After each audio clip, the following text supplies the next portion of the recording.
I am trying this again. I had some technical difficulties with my last live video.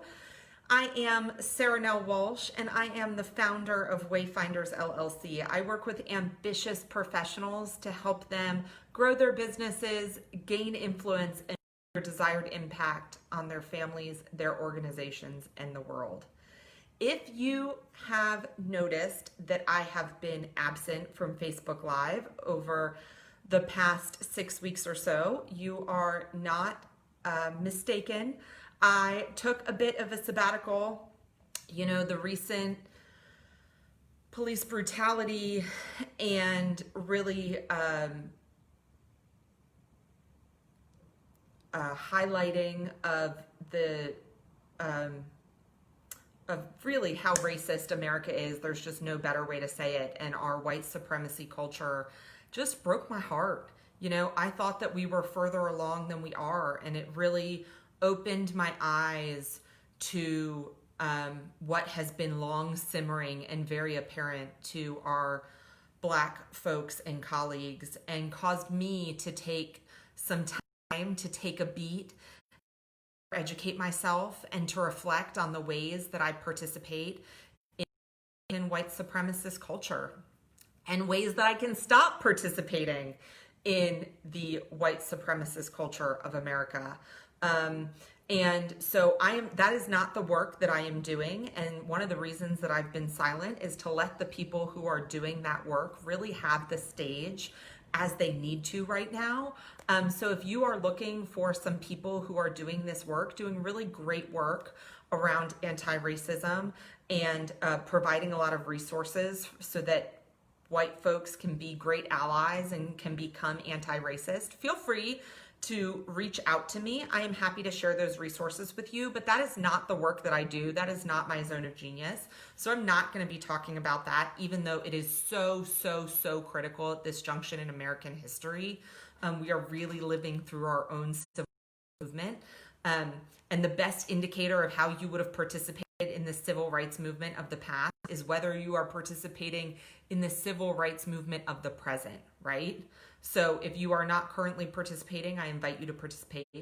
That is not what I'm going to talk about. That is not my zone of genius. I am going to talk about LinkedIn profiles and how you can optimize your LinkedIn profile. So I know so many folks, great, wonderful folks who have been laid off or have been furloughed or have been really disappointed by the way that their organizations have either the COVID crisis or their response to the Black Lives Matter movement, and who are looking to make a change. And if you find yourself in that boat, LinkedIn can be a great way to find new opportunities, to raise your visibility, and also to connect with potential clients or potential prospective employers in a very informal setting. And so I'm going to be talking about the top 10 ways you can optimize your LinkedIn profile. And I'm going to invite you guys to go into the lower right-hand corner and to share this, to start a watch party and to share this very important and timely with your network. Because I know folks in your network who need this information, and sharing is caring, y'all. So let's get started. First of all, I want to talk about your headline, and the headline is right underneath your profile picture. And this should be a description of what you do. And the most important thing is that these are the words that people are going to search to find you. And so you don't want to put, for example, for when I was working, I would not want to put partner, Baker Donaldson, which was my title before I launched my own business. Or now I wouldn't want to put founder, Wayfinders LLC. Even though that is very descriptive of my current role, it doesn't tell people what I do. And so a better headline for me, which I'm actually going to start testing out after I did these top 10 tips, is executive coach and trusted advisor to attorneys, brokers, and marketing professionals.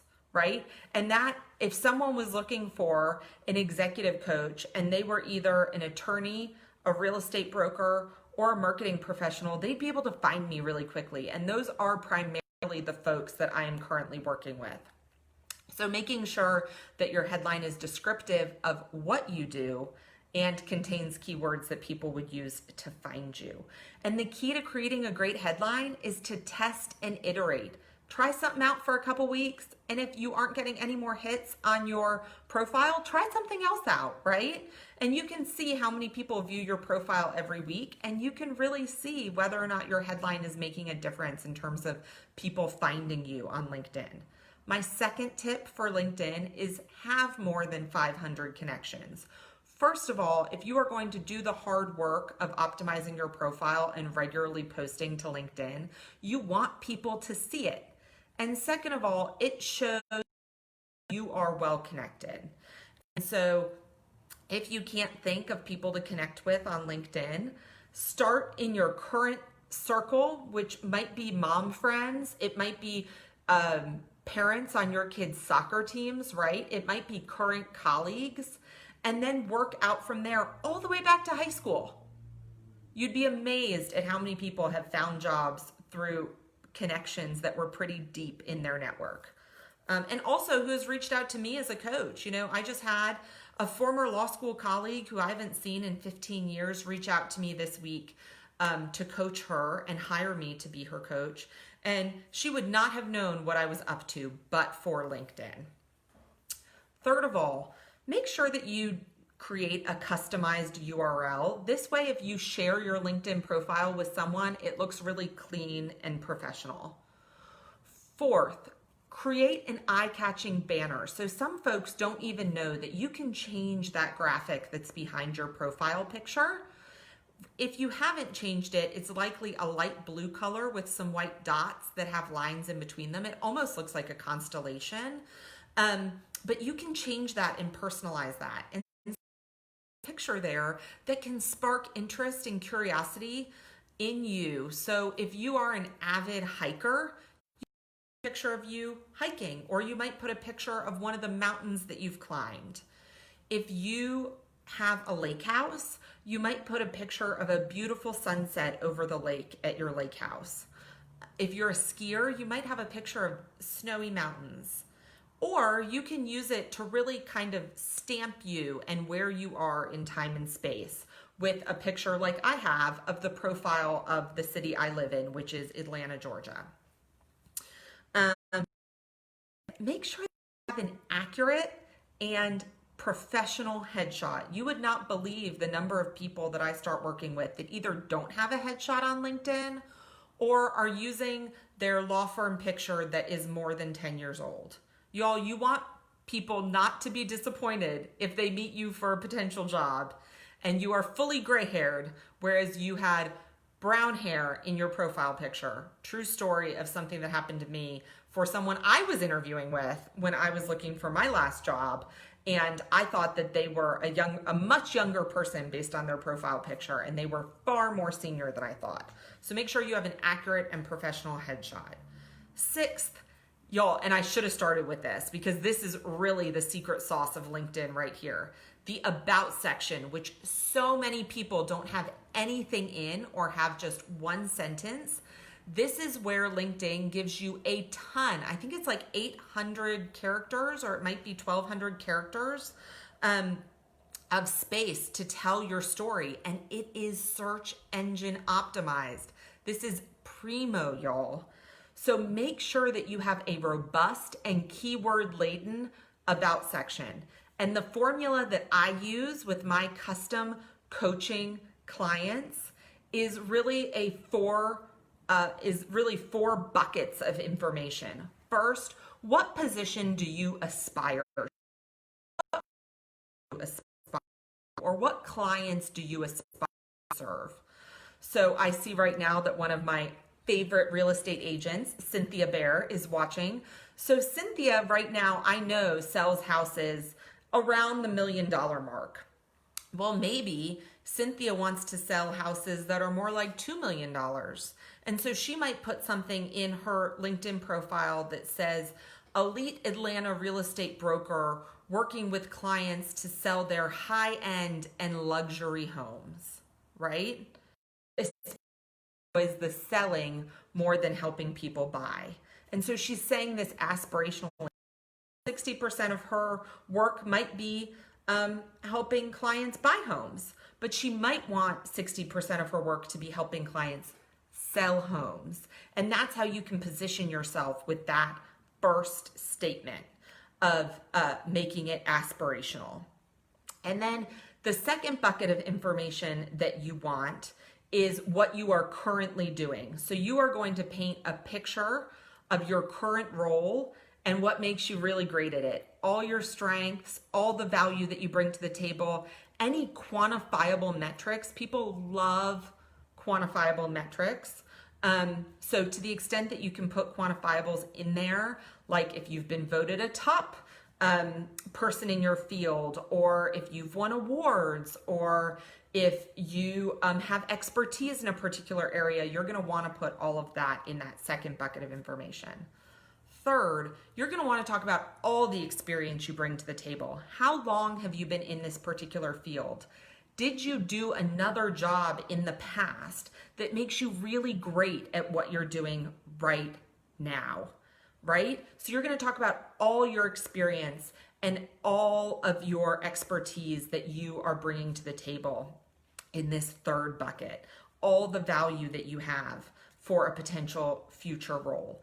And then fourth, you're just going to list a whole bunch of SEO terms. So again, if you're doing real estate work, you might put neighborhood served and name those neighborhoods out. If you're an attorney, you might say industries served and list all those industries out. If you're a coach, you might say specialties and list all the areas of specialization out. And this is where your only target audience right now, y'all, is Google when you are doing these lists, okay? And that should be at the very bottom of your about section. Seventh, you can use the experience section to create an online resume.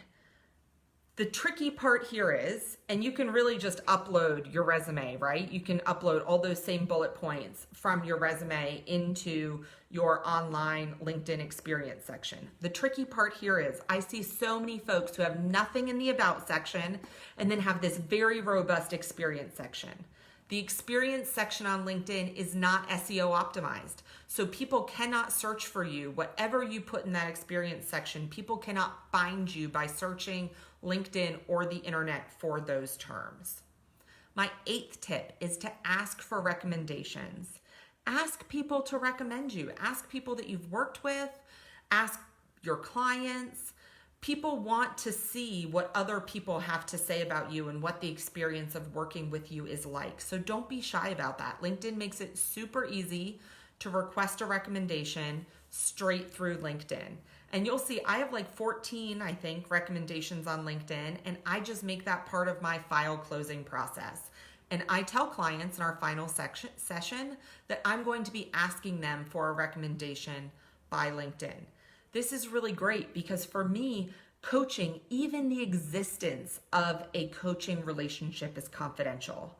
And by having them voluntarily put that information up on LinkedIn, it makes at least the existence of that coaching relationship not confidential because they have chosen to put it into the public domain by writing a recommendation. Ninth is endorsements. You can utilize endorsements, and actually LinkedIn will solicit endorsements from anyone who visits your LinkedIn profile. Now, what's tricky here is if you change careers like I have, right? I was a lawyer and I was getting a lot of endorsements for legal writing or commercial litigation or all sorts of appellate work, right, that I did as an attorney. Well, none of that applies anymore now that I'm a coach. So you can actually choose which endorsements get pinned onto your profile. And so I didn't know that, and I went back and unpinned all my attorney-centric endorsements and now have pinned my coach-centric endorsements to my profile. And finally, my 10th tip is to post and share regularly. LinkedIn is amazing in the way that it shares information. So every time that you comment on a post on LinkedIn, Everyone in that person's network sees that you commented. They see your profile picture, they see your name, and they see your headline, right? And also, every time you like someone else's post, everyone in their network sees that you've liked it. And again, they see your name, your profile picture, and they see that headline that you have underneath. So utilize LinkedIn. Share other people's posts. If people are putting out great content, make sure that you share them. Comment on other people's posts, like other people's posts, and then also post yourself. I know that you all have lots of insight and wisdom into your industries, and make sure that you share that. You can also repurpose content onto LinkedIn by taking articles that you've written for other publications and publishing them as an article on LinkedIn, or taking blog posts that you've written for other publications or for your law firm or for your company and posting that as an article on LinkedIn. So that's a great way to develop some subject matter expertise and to start being seen as an expert in your field, is by frequently publishing articles on LinkedIn. I hope that this has been super helpful to you. I have created a LinkedIn basics cheat sheet, which has about 20 LinkedIn tips on it. And I typically only share these with my clients. But if you want it for the next 24 hours, if you sign up for my newsletter at bit.ly/wayfindersnews, I'll also drop it in the comments box, that link. If you sign up for my newsletter in the next 24 hours, I will go ahead and send you my LinkedIn basics PDF. And that goes over everything that I've talked about today, the top 10 tips that I shared, as well as some other things that you want to keep in mind as you are creating and sharing your LinkedIn profile. If you want me to take a look at your LinkedIn profile and help you make it over, I am currently offering LinkedIn makeovers as a standalone service. So you can sign up for that at my website at www.wayfindersatl.com/disco session, I believe. But I'll drop that link in the comments as well. I hope you all are having a great evening, and I am so excited to be back sharing time with you on Facebook Live. If you have any questions or if you have any great LinkedIn tips, please feel free to share them in the comments. Take care and have a great evening.